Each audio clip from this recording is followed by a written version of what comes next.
Amigos da TBN, amigos das redes sociais, você que nos acompanham, nós estamos aqui hoje recebendo aqui nos nossos estúdios, aqui da TBN Notícias, o deputado federal Marcos Rogério, foi candidato ao Senado Federal e foi eleito senador da República. Está aqui hoje nos prestigiando, conversando, batendo um papo. Nós já há poucos instantes estivemos no rádio, agora aqui na TBN. Senador, deputado agora, senador, Graças a Deus. Prazer ter você aqui conosco. Prazer é meu, Edson. Prazer estar aqui com você, participar desse canal da TBN e cumprimentar também todos os nossos internautas que acompanham, que nos prestigiam.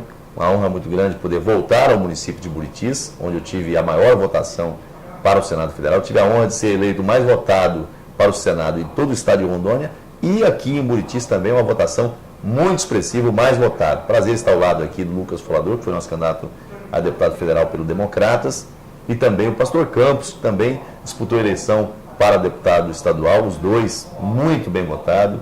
É uma pena que nesse sistema eleitoral que nós temos hoje, não tiveram a possibilidade de estar entre os eleitos, mas que tiveram o respeito, o acatamento do eleitor, com votações absolutamente expressivas. Aproveito aqui, já nessa fala inicial, para agradecer todos aqueles que depositaram o voto no Marcos Rogério para senador da República, que Deus possa recompensar cada um. Minha gratidão muito sincera por esse gesto de confiança. Senador, o senhor foi eleito o mais votado do estado de Rondônia para senador, mais de 324.939 votos. É muito voto. É muito voto. 25% aproximadamente do eleitorado votou no senhor para o Senado Federal. Quando o senhor colocou o nome para senador, imaginava ele ser o mais votado? Não, nem de longe. Quando eu coloquei o nome para o Senado, muitas pessoas me abordavam e falavam: Marcos, mas está deixando uma vaga segura de deputado federal para ir para uma candidatura de Senado. Eu ouvi muito isso, sabe? Agora, Edson, eu sou um homem movido por fé, sabe? Eu, na minha vida, ao longo da minha trajetória política, eu sempre tive, assim, muito dependente de Deus. Eu venho da roça, eu nasci na roça. Eu nasci em Ji-Paraná, em 1978, numa linha rural, lá na linha 86 do Travessão M. Cresci lá, vim para a cidade. Minha família ficou um tempo na cidade, depois voltou para o sítio novamente, mora aqui na região de Campo Novo, há mais de 20 anos. Então, um camarada que saiu do sítio, que cresceu na cidade de Paraná, ser vereador, com 2 anos, virou federal, depois foi reeleito deputado federal, a segunda nova votação, sair para Senado, era só por Deus. A minha fé, a minha esperança estava realmente na ação de Deus, e eu tive, o grande privilégio de contar com a bênção de Deus e ter tido essa votação tão especial, quase 325 mil votos. Eu não esperava isso. Eu esperava ser eleito, mas ser o primeiro, para mim, foi uma grande surpresa. Tá certo. Senador, o que muda agora de deputado federal para senador da República? Olha, assim, primeiro que são 8 deputados federais, que Rondônia tem, e 3 senadores. Deputado federal, Rondônia tem 8, São Paulo tem 70. Então é proporcional à população do estado. Senador não. Senador, todos os estados têm a mesma quantidade de senador. O mesmo peso que tem os 3 senadores de Rondônia, tem os 3 senadores do estado de São Paulo. Não há diferença.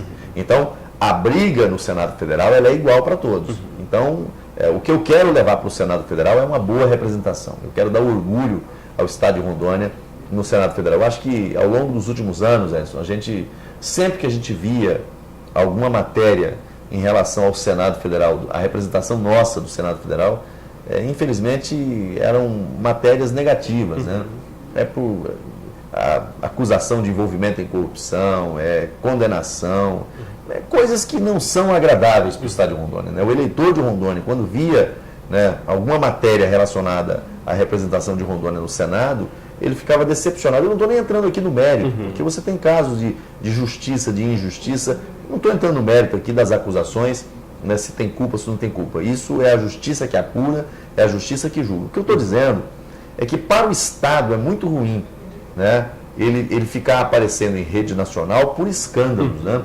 Então, o Senado Federal é uma vitrine. Só que ela tem que ser uma vitrine positiva. O que você tem que vender no Senado Federal? Você tem que mostrar no Senado Federal o estado de Rondônia. Qual é o estado de Rondônia?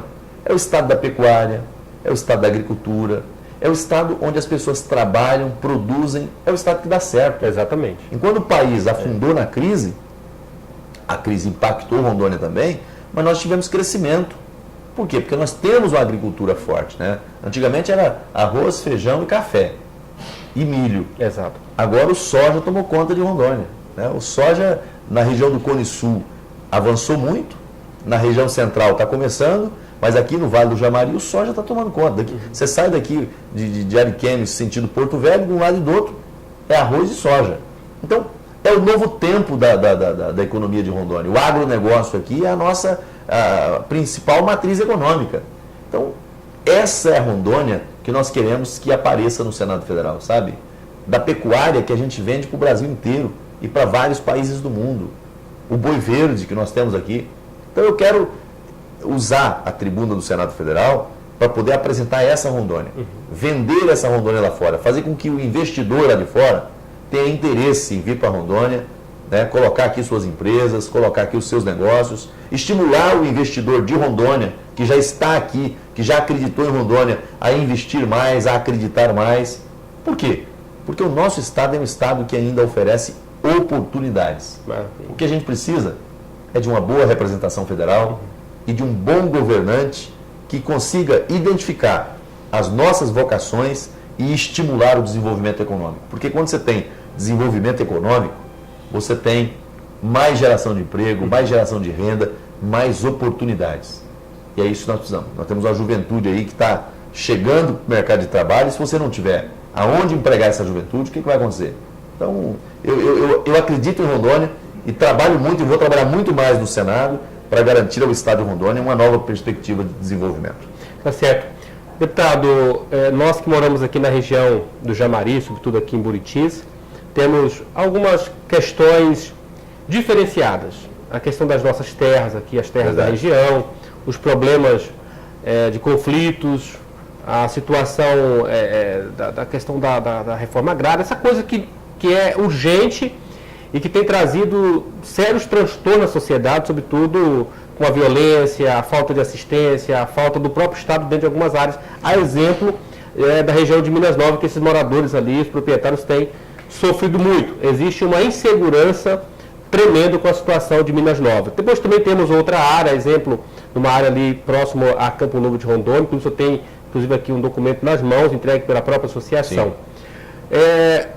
Essa população poderá contar com a sua atuação como senador da República a partir do ano que vem para ajudar, dar um horizonte a essas questões, senador? Edson, com toda certeza, assim, eu quero estar à disposição do Estado de Rondônia para as demandas do nosso Estado. Essa questão das terras, primeiro que eu acho que nós temos que ter um grande programa de regularização fundiária. Nós temos que fazer o Terra Legal funcionar, o INCRA funcionar. O INCRA precisa ser modernizado.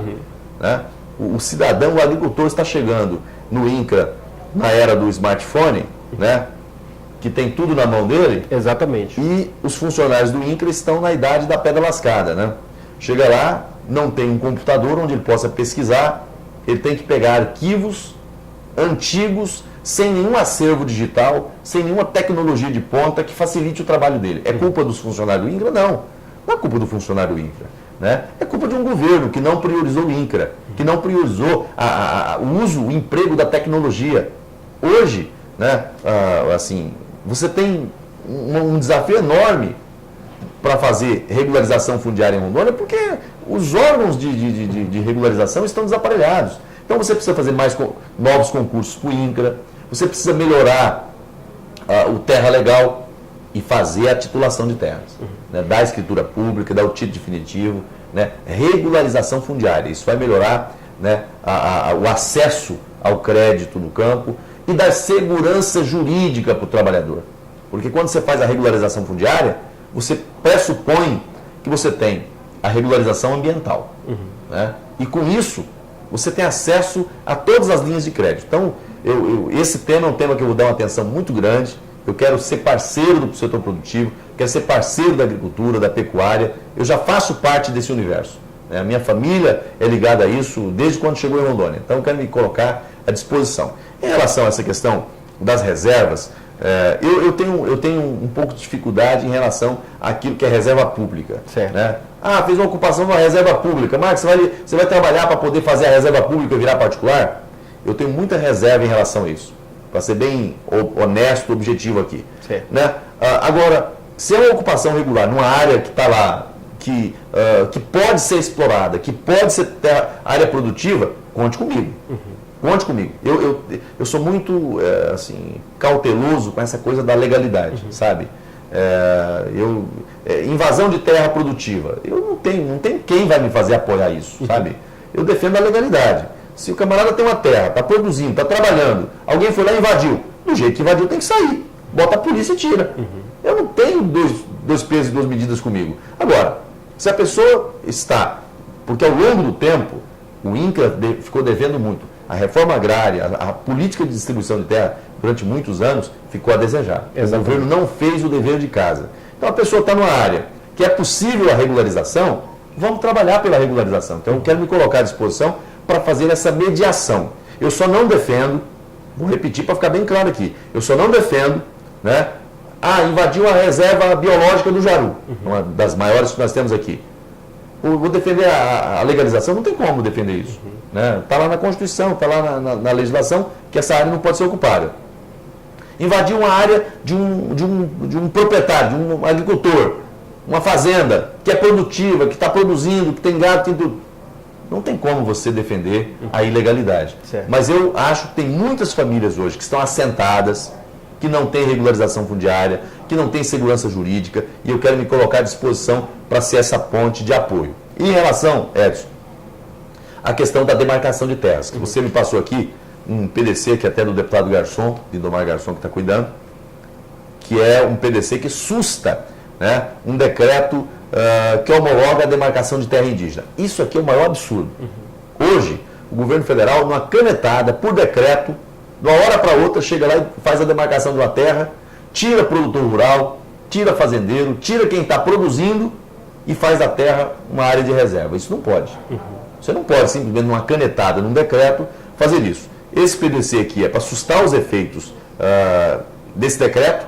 Eu quero me colocar à disposição para acompanhar essa situação. Perfeito. Vou subscrever também esse pedido que o Garçom fez para poder dar continuidade tanto na Câmara quanto no Senado. Né? Eu acho que a segurança jurídica é fundamental. Hoje, o governo brasileiro ele tem trabalhado na contramão do desenvolvimento do país. Né? Demarcando terra, criando reservas novas. Nós já temos muitas reservas. Nós não precisamos criar mais reserva no Brasil, com todo respeito. Nós não precisamos de mais reserva. Nós precisamos de fazer o uso racional da terra que nós temos. Sabe? Terra produtiva tem que produzir. Né? Tem que tirar a riqueza da terra. O governo fica fletando, fazendo esse jogo, né, para atender interesses internacionais. Agora, vai lá no Canadá e veja se eles cumpriram o dever de casa deles. Vai nos Estados Unidos e veja se eles cumpriram o dever de casa deles. Vai na Inglaterra e veja se a Inglaterra cumpriu o dever de casa. Agora querem cobrar tudo do Brasil. Querem cobrar tudo da Amazônia. Isso não dá para aceitar. Eu sou defensor, eu acho que nós temos que ter responsabilidade, as matas ciliares, as encostas, as reservas, ok. Mas não podemos tirar de quem está produzindo para poder preservar para quem está lá fora e não fez o dever de casa. Muito bem. Senador, quero deixar à disposição, o senhor está no município hoje, como o senhor disse há pouquinho, né? Agradecer os votos, mas também está em campanha, né, também. É verdade. Quero aqui aproveitar mais uma vez, agradecer a confiança de toda a população de Buritis, que me deu a maior votação para o Senado Federal. Deixar aqui um abraço muito especial a vocês. Mais uma vez, agradecer aqui a companhia do Lucas Folador, que foi candidato a deputado federal, teve uma votação muito boa, né? Pastor Campos, que também teve uma votação extraordinária, e eu sei que o sentimento deles é de gratidão também ao povo de Buritis do estado de Rondônia. Mas eu queria dizer, Edson, que o momento é de responsabilidade com o país e com o estado de Rondônia. Né? Eu podia, nesse momento, ficar neutro, falar, não vou fazer campanha para A ou para B, mas não é o meu perfil. Eu acho que nós temos que ter responsabilidade com o país e com o estado de Rondônia. Eu acho que o Brasil precisa de um governo que possa trazer o Brasil de volta ao prumo, sabe? Nós vivemos uma crise econômica grave, mas antes da crise econômica nós temos uma crise moral muito grave, uma crise ética muito grave, uma crise de valores muito grave, sabe? O Brasil é um país de famílias. O Brasil é um país onde a família sempre foi a sua base. E os últimos governos, distanciou o Brasil da proteção da família. Nós precisamos trazer de volta o Brasil ao eixo da proteção da família, proteção dos valores, os valores da cidadania, os valores cristãos. O Brasil é um país cristão, sabe? O Brasil é um país cristão. Ninguém precisa ter vergonha ou medo de dizer que nós somos um país cristão. A maior população católica do mundo está no Brasil. A maior população evangélica do mundo está no Brasil. Por que nós vamos ter vergonha de dizer que nós somos um país cristão de tradição cristã, judaico-cristã? Nós somos, sabe? E por isso somos uma nação abençoada. Então, eu defendo esses valores. E hoje o candidato à presidência da República que defende esses valores, que defende esses princípios, que defende o povo brasileiro, é o Bolsonaro. Ele é o meu presidente. Eu tenho defendido o nome dele há muito tempo e peço voto para ele. Além do apoio ao presidente da República, eu também tenho responsabilidade com o governo do estado de Rondônia. E quem me convidou para ser candidato a senador foi o Expedito. Hoje eu sou senador eleito em razão de um convite que ele me fez, ousado naquele momento, mas que deu certo. Então eu não posso ser ingrato nesse momento e nem desleal. Então eu estou apoiando o Expedito para governador, não só porque ele me convidou para ser candidato, mas porque eu vi no Expedito alguém preparado, alguém que conhece o estado de Rondônia, conhece ponta a ponta, conhece todos os prefeitos e que está preparado para governar esse estado. E tem um outro detalhe. Eu costumo observar muito os planos de governo.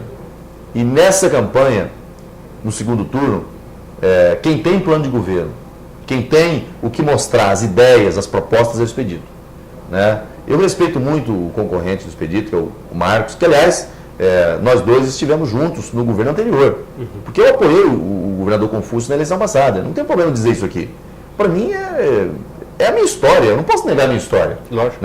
Eu tive com o Confúcio no primeiro mandato e no segundo. O Marcos Rocha também. Ele fez parte do governo.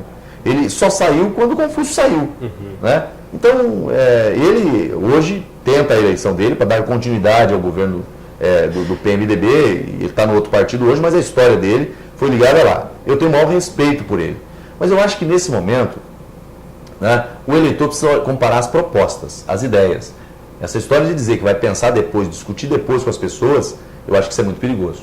Sabe? Você tem que ter uma proposta inicial apresentada para o eleitor, para ele comparar. Olha, a proposta desse é essa, desse é essa. E aí ele escolhe quem tem a melhor proposta, quem tem as melhores condições para governar o estado de Rondônia. Não é o número que vai governar Rondônia, sabe? Não é o número que vai governar o país. Quem vai governar o Brasil não é o 17, é o Bolsonaro. Quem vai governar Rondônia não é o 45. Se o eleitor votar, será o Expedito, ou será o Marcos Rocha. Mas, nesse momento, nós temos que olhar para as pessoas. Ninguém votou no Marcos Rogério por causa do número. Eu vou votar para o 255. Não, votou no Marcos Rogério. O 255 foi o código para colocar o Marcos Rogério senador. Então, nesse momento, estou chamando a atenção para isso. Por quê? Porque eu tenho visto um movimento, não só aqui em Rondônia, mas Brasil afora. Eu vou votar no candidato, no Bolsonaro para presidente e no candidato no 17 para governador. Gente, com todo respeito, se quiserem votar nos dois, vote pela proposta que ele está fazendo. Voto no Bolsonaro porque acho que é o melhor para o país e voto no Marcos porque a proposta é boa, porque eu concordo, mas não porque é 17, sabe? Eu respeito o eleitor que vota no Marcos e que vota no Expedito, mas pelas propostas de cada um e não pela vinculação. Mas você não acha, senador, que está acontecendo essa vinculação aí? Por exemplo, nós tivemos em Rondônia o Marcos Rocha, que nas pesquisas ele aparecia nas últimas pesquisas ele aparecia com 8%, com 7%. E por causa do Bolsonaro subiu. No começo ele aparecia com 2%, menos que isso talvez. A exemplo do candidato ao Senado, o Jaime, também que estava lá embaixo das pesquisas, na hora da votação ele apareceu já em terceiro encostadozinho lá no Edson, com relação ao parlamento, eu até compreendo. Por quê? Porque o Bolsonaro, é importante que ele seja eleito presidente e tenha senadores e deputados. Aí tá, eu acho que está correto. Agora, você ter o presidente da República e governador só porque é do 17, só porque é do Bolsonaro, isso não é inteligente. Isso é perigoso. Aliás, nós tivemos um caso recente. O PT fez isso também. O PT fez isso. Lula disse o seguinte: vota na Dilma, no 13, que o 13 é a continuidade do Lula. Quem é que foi eleito? A Dilma. O que aconteceu com o Brasil? Vota no 13 para São Paulo. O 13 é Lula. Aliás, estão fazendo de novo agora. Tentaram. Agora mudou a estratégia, né? Haddad é Lula, Haddad é Lula, Lula é Haddad. Agora tiraram. Diz que agora botou o Haddad de verde e amarelo, né? Para mudar. Enfim, mas o que eu só estou querendo dizer é o seguinte, as pessoas têm que votar, se vai votar no Bolsonaro, se vai votar no Haddad, não é por causa do número ou por causa de uma figura. Tem que votar pela pessoa e pelo preparo, e pelas propostas. Eu respeito, eu não voto no PT, não voto no Haddad, mas eu respeito quem vota, mas quem vota por ele, pelas ideias dele. Da mesma forma é o governo do Estado de Rondônia. Se o eleitor quer votar no Coronel Marcos Rocha porque considera ele o mais preparado, eu acho que está ok, está correto. Agora, não dá para votar só porque tem o número 17, porque o 17 não governa. Quem vai governar é o Marcos, ou quem vai governar é o Expedito. Eu acho que o meu candidato é o Expedito, e repito, o Expedito conhece o Estado todo, e eu vi nele uma característica que eu acho muito interessante. O Expedito tem uma sensibilidade humana extraordinária. Ele ouve muito, ele dialoga muito, e ele consegue se colocar no lugar das pessoas, sabe? Empatia. Se colocar no lugar de quem está com problema, né? As ideias dele para a saúde, para mim, são fantásticas, são muito boas. Né? O projeto que ele tem para a segurança pública é bom. Então, ele tem um plano de governo bem elaborado. Então, por isso eu digo que, com segurança, a melhor opção hoje para o governo do Estado de Rondônia, para mim, é o Expedito. Respeito, né, o concorrente, e se for à vontade do povo de Rondônia que ele seja eleito, certamente eu vou ser parceiro dele, eu sou parceiro de Rondônia, mas acho que nesse momento, a pessoa que reúne as melhores condições para governar o Estado de Rondônia é o Expedito, que também apoia o Bolsonaro. Então, o presidente da República, ganhando Rondônia, qualquer um dos dois que foi eleito aqui vai ter um alinhamento com o presidente da República. Tá certo. Bom, conversando aqui com o Marcos Rogério, deputado federal, agora eleito senador da República. Deputado e senador, muito obrigado pela presença aqui na TBN Notícias. Eu deixo para o senhor fazer as suas complementações finais. Edson, eu que agradeço a você pela oportunidade de estar aqui, a oportunidade que tive lá no rádio também. Deixar aqui o meu abraço especial a todos os amigos da TBN Notícias, todos os nossos internautas. Agradecer mais uma vez o voto, a confiança. Pedir que todos nós possamos interceder por Rondônia, interceder pelo Brasil. Né? A qualidade da representação que nós vamos ter no governo federal ou no governo do Estado de Rondônia depende das nossas escolhas. Então, que Deus possa orientar as nossas escolhas de maneira a escolher aquilo que seja o melhor para Rondônia, o melhor para o Estado de Rondônia, o melhor para o Brasil. Então, que Deus abençoe você, que Deus abençoe a sua casa, abençoe Rondônia e o nosso país. Obrigado mais uma vez, é sempre uma honra estar ao seu lado. Obrigado, deputado, senador, obrigado pela presença aqui. Obrigado. Bom, ficamos com mais uma entrevista aqui no site TBN Notícias. Obrigado você que acessa o nosso portal www.tbnnoticias.com.br. Até a próxima.